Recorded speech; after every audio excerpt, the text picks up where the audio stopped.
Assalamualaikum warahmatullahi wabarakatuh. Pemirsa, berjumpa lagi dalam program Lentera Hidup yang dipimpin oleh Bapak Kiai Haji Misbahul Munir, yang biasanya pada episodenya itu Bapak Kiai Haji Misbahul Munir ini, maksud saya, selalu menyampaikan tausiahnya sendiri saja. Namun kali ini ditemani bersama saya dan kita akan membahas mengenai masalah-masalah yang terjadi dalam kehidupan sehari-hari ataupun hidup manusia ini ya Pak ya. Baik. Dan langsung saja barangkali pada kesempatan kali ini saya akan memberikan kesempatan kepada Bapak Kiai Haji Misbahul Munir ini untuk sedikit saja memberikan tausiahnya dulu Pak. Baru nanti kita akan membahas mengenai masalah yang akan kita bicarakan.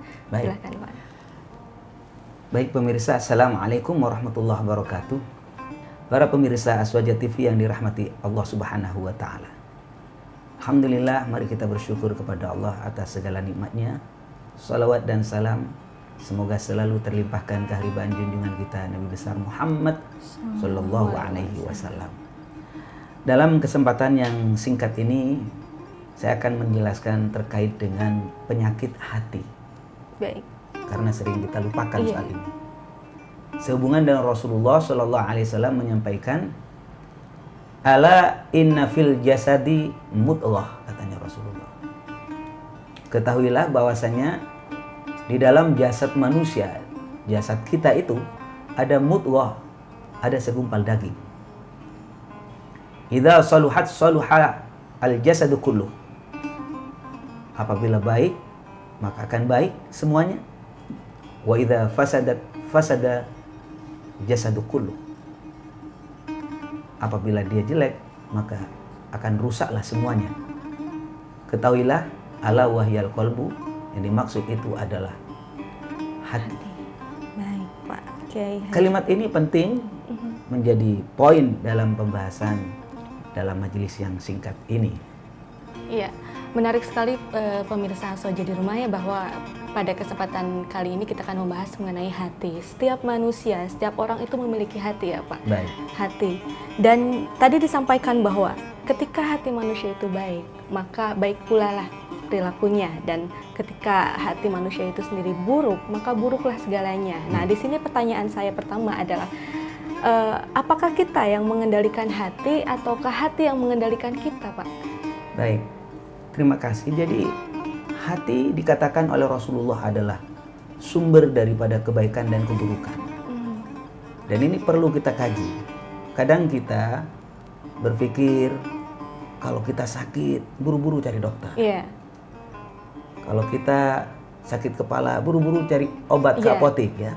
Tapi kita jarang berpikir ketika Kembali ke rohaninya sakit, hatinya sakit, tidak pernah dipikirkan.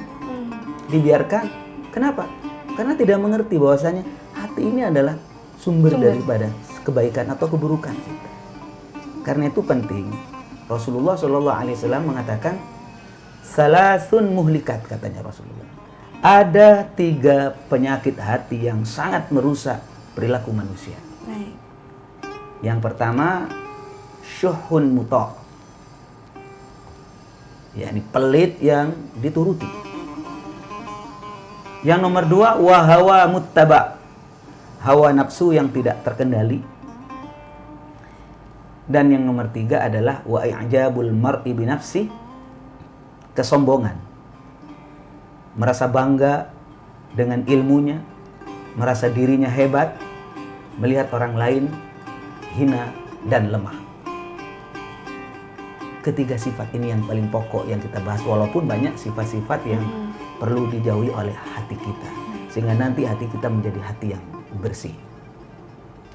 Barangkali yang pertama yang harus kita bahas masalah pelit, Pak. Ya, pelit ya. Pelit itu sebenarnya cabang daripada hasud itu sendiri. Tapi kalau hasud lebih parah. Lebih tinggi Jadi, tingkatannya. ada kalimat di dalam bahasa Arab itu al-bakhil, ada asyuh ya. Iya. Kalau bakhil itu huwallazi yabkhalu bima fi yadihi ala ghairihi. Ini kalau bakhil itu duitnya sendiri, hartanya sendiri, kalau dipinta tidak dikasih, itu pelit. Satu contoh, saya punya uang, kemudian sama Mbak Ega dipinta, bagi dong duitnya, tidak dikasih sama saya, itu namanya bakhil. Tapi kalau hasud, itu bagian daripada syuhun muta'. Ini pelit yang dituruti. Barangkali ini penting untuk dibahas lebih jauh lagi. Apa yang dimaksud dengan syuhun muta'? Karena karakter manusia itu pelit. Katanya Al-Quran, wa uhdiratil anfusus syuh. Manusia itu karakternya pelit. Itu berarti karakter pelit sendiri itu memang sudah ada di dalam diri manusia itu masing-masing ya Pak ya? Yang tidak diperbolehkan ketika pelit itu dituruti. Jadi bisa disampaikan pemirsa Aswaja bahwa mungkin dari setiap orang ataupun setiap manusia yang namanya sifat bakhil itu memang sudah ada gitu ya Pak. Tapi jangan dituruti, karena ketika kita menuruti hawa nafsu kita mungkin kesananya akan lebih tinggi dan mengakibatkan hasut ya Pak ya? Demikian. Ya baik, dan nanti setelah yang satu ini kita akan kembali membahas apa itu hasut, tingkatannya seperti apa, kemudian dampak apa yang akan ditimbulkan apabila kita selalu menuruti atau mengikuti keinginan kita yang namanya iri itu sendiri ya Pak ya, setelah yang satu ini.